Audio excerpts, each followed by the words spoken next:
যতই গরম গরম রান্না করি না কেন, খাওয়ার সময় সেই ঠান্ডাই জোটে কপালের মধ্যে।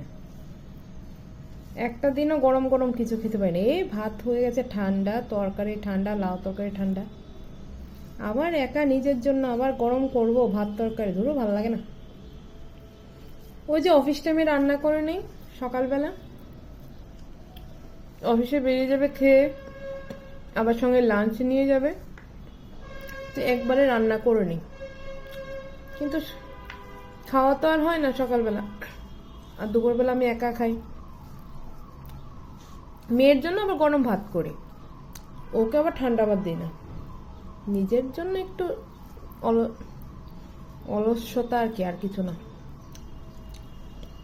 আর একটুকু ভাত তরকারি দেবেন, তরকারি গরম করতে গেলে আবার পুরোটা তরকারি গরম করতে হবে। ভাত গরম করতে গেলে এটুকু ভাত গরম করা যায় না, পুরোটা ভাত গরম করতে হবে, সেই যাবে আবার নষ্ট হয়ে, সময় নষ্ট সব দিকে।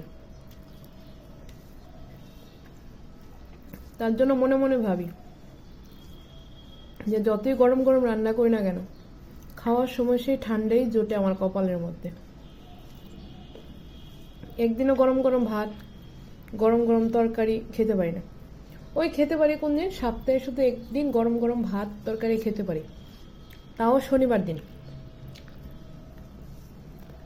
শনিবার দিন একমাত্র একটু দেরি করে রান্না করি, কারণ শনিবার দিন নিরামিষ থাকে তো। আজকে অবশ্য নিরামিষ, 3 দিন ধরে আমাদের নিরামিষই চলছে। কালকে গেল একাদশী, আজকে মঙ্গলবার বজরংবলী, আর আগামীকাল হবে শিব পূজা। তো যে কারণে 3 দিন ধরে নিরামিষই চলছে। তো শনিবার দিন কি হয়, অফিস হাফ থাকে, তো যেই কারণে একটু দেরিতেই, বা শনি বাবা যদি বাড়িতে থাকে তো দেরিতেই রান্না বসে। তো ভাতটা সবাই লাস্টে বসে, ভাতটা গরম থাকে। আচ্ছা কি রান্না করেছি বলুন তো? ডাঁটা শাক রান্না করেছি, যেহেতু নিরামিষ রসুন ফোড়ন দিতে পারবো না, তাই কালো জিরে আর পোস্ত ফোড়ন দিয়ে আজকে শাক ভাজা করেছি, ভালোই হয়েছে। আজকেই প্রথম করলাম পোস্ত ফোড়ন দিয়ে, পোস্ত আর বাদাম ভেজে, বেগুনও দিয়েছি কিন্তু, এই যে বেগুন দিয়ে বাদাম দিয়ে।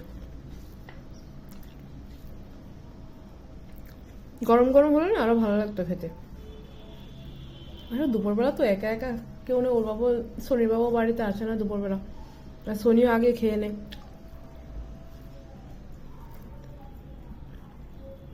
ওকে আগে খাইয়ে তাড়াতাড়ি করে ঘুম পাড়িয়ে দিই, কেন অনেক সকালবেলা উঠে তো, সেই 5:30 6টার সময় ঘুম থেকে ওঠে।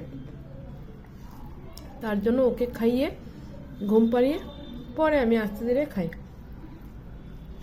আমি আবার কেন জানি তাড়াহুড়া করে খেতে পারি না, আমার খেতে সময় লাগে, আস্তে আস্তে আস্তে আস্তে করে বসে খাবো।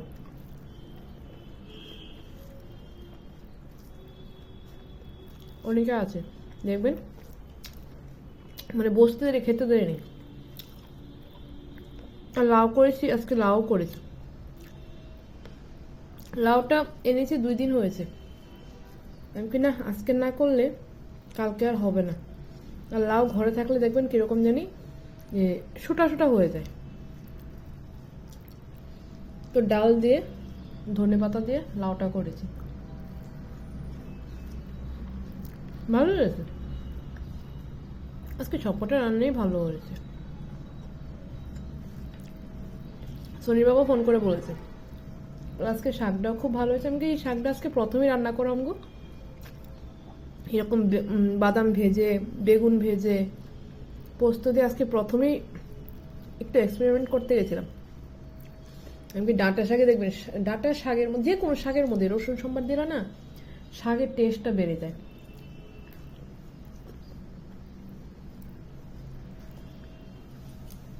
কিন্তু আজকে যেহেতু রসুন চলবে না, তো সেই কারণে কিভাবে করি তো স্বাদ না হলে তো আবার খাবে না, স্বাদ হতে হবে।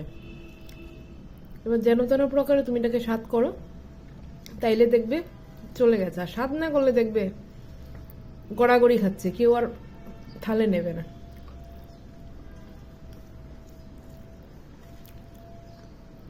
যেমন না পোস্ত একটু ভেজে দিয়ে দিই সোমবারের মধ্যে।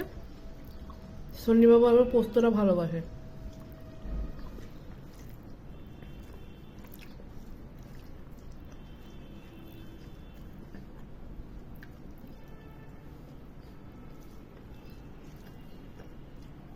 কথা বলতে বলতে খেয়েও নিয়েছি।